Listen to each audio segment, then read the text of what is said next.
Thank you, Mr. Speaker.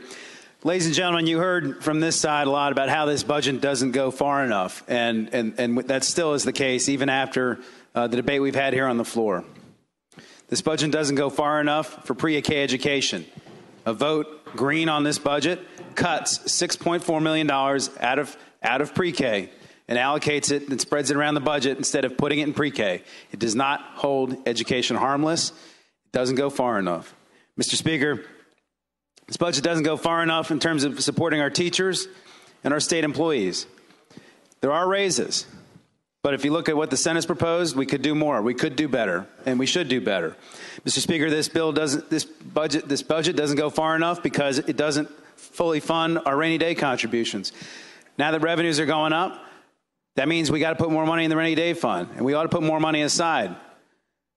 We ought to be more prudent so that we don't end up getting hurt by that in the future. Mr. Speaker, this bill doesn't go far enough on voting machines. We have long lines at our polls, and our governor has put money in this budget to shorten lines and to pay for equipment so our localities don't pay for it, so we don't have to pay, our constituents don't have to pay for it with their real estate taxes. It doesn't go far enough to protect voting.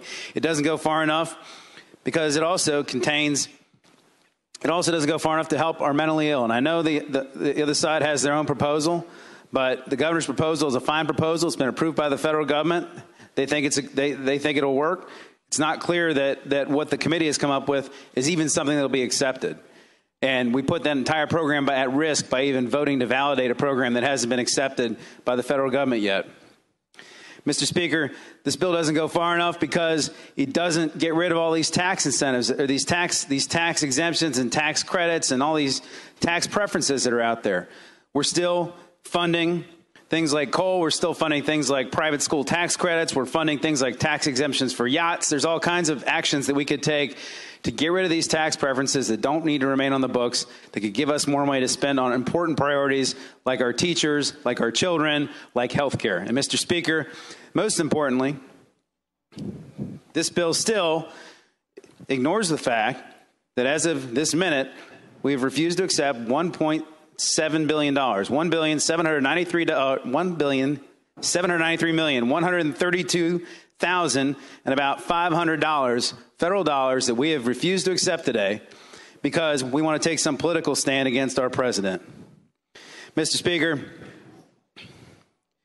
we talked a lot about kitchen table issues earlier this session. I heard a whole press conference about kitchen table issues.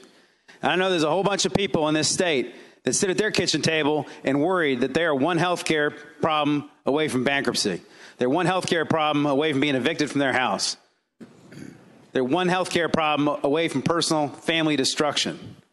And we have a solution to that, Mr. Speaker. We need to bring back the money that we're sending to Ohio, to California, to New York, that other Republican governors have chosen to accept. We need to bring that back to Virginia.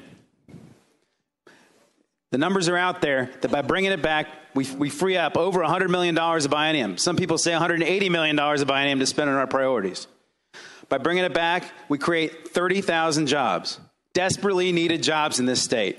We're not going far enough to bring back that money to create those jobs.